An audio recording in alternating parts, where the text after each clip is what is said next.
Prenons maintenant la direction du Doubs. C'est le grand retour de l'équipe de France en voile contact. Elle est championne du monde et dans l'équipe, il y a des Francs-Comtois. J'ai envie de dire, Franck, on ne vous voit pas encore, mais faites-nous un petit Bambourguignon pour fêter ça quand même. Bambourguignon, c'est pas ma spécialité, Muriel, mais par contre, je suis très fier d'être assis à côté quand même de deux grands champions. Vous voyez autour de leur cou cette médaille d'or qui brille. Alors une médaille d'or pour le titre de champion du monde, donc remporté à Chicago la semaine passée en rotation à 4, donc 4 parachutistes à la sortie de l'avion, voilà, et puis un record du monde aussi battu pour un enchaînement de figures. Alors on va voir des images tout de suite que vous compreniez bien de quoi il s'agit, le parachutisme et particulièrement la voile contact. Avec vous, David Huet, vous êtes le vidéoman, le caméraman en fait qui filme les figures. Comment ça se passe? La sortie de l'avion, on voit en direct. Expliquez-nous comment ça se passe. Alors après une mise en place des 4 performeurs, donc vous avez eu sur l'écran les 4 parachutistes ouvrent leur voile, je sors quasiment à l'issue et je vais me placer donc derrière la formation de telle façon à pouvoir commencer le saut, puisqu'on a 30 secondes pour faire la base, c'est-à-dire venir accrocher les 4 voiles, et à partir du moment où le premier s'en va, on part pour 1 minute 30 de travail. Vous n'êtes pas là dans les 4 convois puisque vous tenez la caméra, alors vous êtes équipé avec un casque un petit peu particulier. Votre rôle, il est important parce que c'est à partir de vos images que les juges vont juger de la qualité du saut.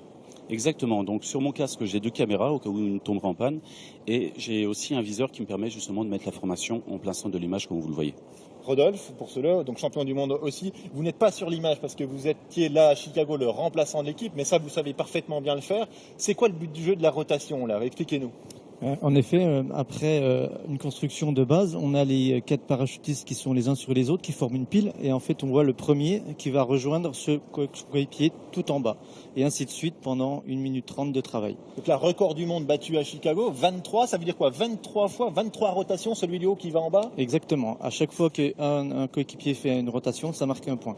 Donc on a détrôné le record qui était détenu par les Russes de 22, donc on est passé à 23.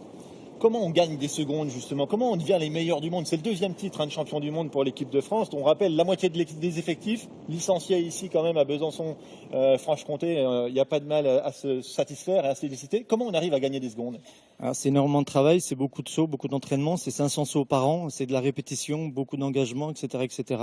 Et on fait un petit clin d'œil à tous les centres aussi qu'on remercie où c'est qu'on va sauter, notamment le centre de Besançon-Lavez. Avec un soutien de Besançon-Lavez, de la Ligue, de la Fédération, du ministre de Jeunesse et Sport notamment. David, un petit mot pour ces images, quand vous filmez, comment vous faites pour être toujours au bon niveau, à la bonne hauteur et être sûr que vos camarades ils sont dans l'image? Alors comme l'a dit Rodolphe, c'est beaucoup d'entraînement, et puis donc je suis derrière à une certaine distance et je joue avec les élévateurs et puis tout ce qui est commande de telle façon à garder mon cap, la hauteur, et puis j'ai mon viseur donc dans le casque qui me permet vraiment de centrer la formation. On vient de le voir dans les images. Après le record battu à 23, on vous voit applaudir, on vous voit les mouvements de main devant la caméra. Pour le vidéoman comme pour le remplaçant, c'est une équipe, c'est pas seulement les 4 qu'on voit là et faire les figures, c'est tout le monde qui gagne et qui remporte cette médaille d'or. Tout à fait, la rotation c'est vraiment un travail d'équipe, c'est un travail complet, l'un ne va pas sans l'autre et c'est vraiment une cohésion totale au sein de l'équipe. Voilà, Rodolphe, c'est vrai, même quand on est remplaçant, on fait partie de l'équipe. Ouais, il faut être là s'il y en a un qui se blesse. Bien sûr, complètement. C'est exactement ce qui s'est passé en 2015. On a eu l'expérience malheureusement d'un coéquipier qui s'est blessé. Donc je suis rentré en tant que remplaçant. La rotation n'avait jamais de remplaçant. Aujourd'hui, elle en a trouvé un.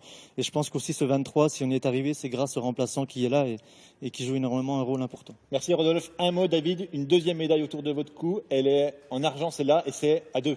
Oui, c'est à 2 avec Guillaume Alexandra. On a terminé 2e derrière France 1. Et, donc c'est vraiment magnifique la performance qui a été réalisée par ces 2 équipes. Voilà, parce que 2 équipes de France en séquence à 2, 2 parachutistes sous leur voile. Médaille d'argent pour l'équipe 2 de France, médaille d'or pour l'équipe A avec 2 filles. On les revoit dans 5 minutes.